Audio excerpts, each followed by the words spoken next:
conditions in which teaching and learning can thrive is perhaps the most pressing issue before our legislature and before every legislature.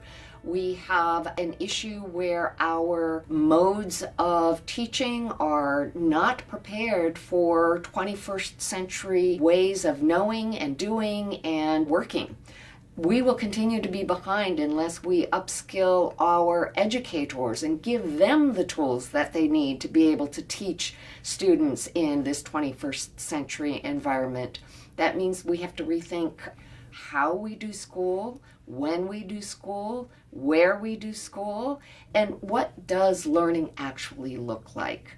Those are both very exciting and very challenging ideas and propositions to try and tackle. But indeed, as we come out of the pandemic, we have an opportunity like none other to truly transform education for the betterment of our students, for our communities, and for our state.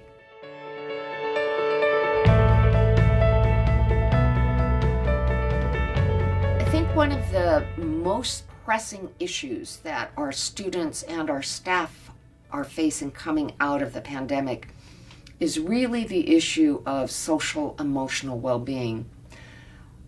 My father is a Great Depression baby. That event marked him and still marks him now 95 years later. This pandemic is not going to be any different in the way it impresses itself on our students.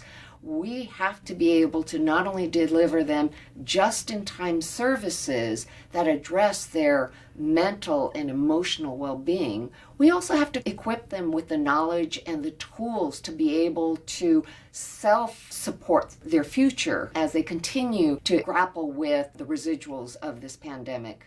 I think we also have to address some of the other so-called non-academic supports that our students are facing because their families are facing great challenges in their homes, whether it's issues of homelessness, whether it's issues of lack of consistent and adequate working opportunities, access to health care.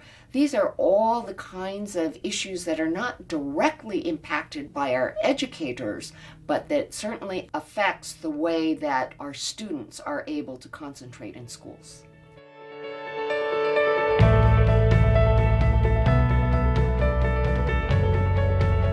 Absolutely. The teacher workforce shortage existed before the pandemic.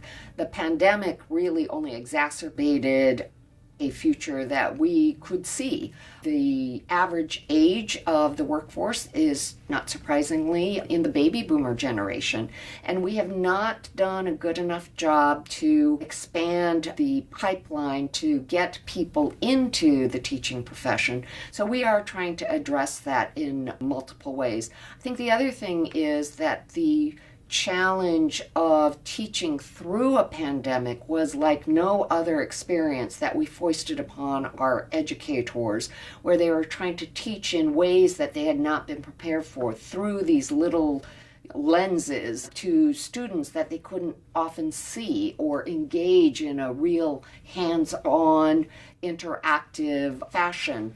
And our educators, too, we have to remember, are human beings that have families that were exposed to COVID. Everything that the rest of our society experienced, our educators experienced as well. And so making sure that we support the mental and emotional well-being of our educators is equally important to supporting and addressing the emotional and mental well-being of our students.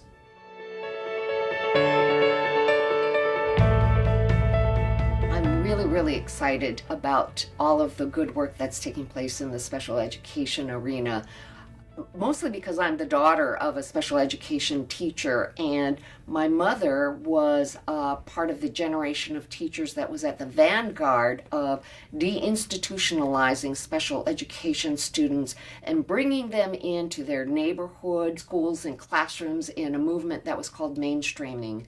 Today, we are advancing practices and policies around inclusion.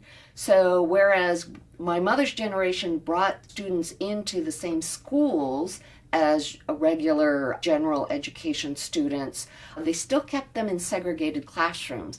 We are not doing that anymore. So practices and policies of including special education students with general education students is a very exciting place to be. We're also making sure that our educators are equipped to manage classrooms that have both types of students in their classrooms. It means that we also have to provide more instructional assistants and para-educators in the classroom so that the teacher can do what they need and every student is able to get the individualized instruction that will support their accomplishment and achievement of the learning standards. And then the last thing I think what we're doing, and it is frankly the slower and more costly, is we're really focusing on how can we make sure that every student entitled to special education through an individualized education plan or 504 plan actually receives that IEP or 504 plan, because that will dictate the type of services that they receive throughout the rest of their educational career. That's all going on right now. It's a very exciting time. It's slow, it's frustrating, but it's also exciting.